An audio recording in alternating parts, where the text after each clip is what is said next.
Do not hurt a person and then say, I love you. Ang unang-unang nasasaktan natin ay yung mga malapit sa atin, yung mga mahal natin, mga pamilya natin, mga kaibigan natin. Yan yung masakit na katotohanan. Kung sino yung malapit sa iyo, kung sino yung nagmamahal sa iyo, sila pa yung unang-unang makakasakit sa iyo.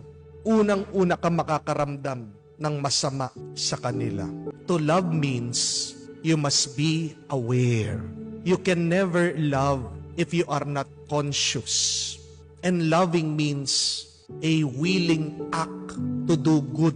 Tunay na pagmamahal, pinili mo, alam mo, at ginagawa mo para sa kabutihan ng iba. Ang taong nagmamahal, hindi niya kailanman sasaktan ang kanyang minamahal.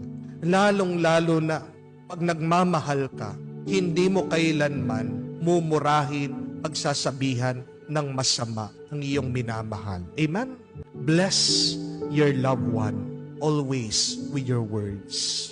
Magpatuloy kang nagmamahal. Love can transform.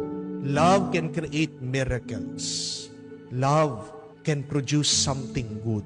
Kung mahal mo, bendisyonan mo. Kung mahal mo, huwag kang susuko. Gabayan mo. Kung mahal mo, pagpasensyahan mo.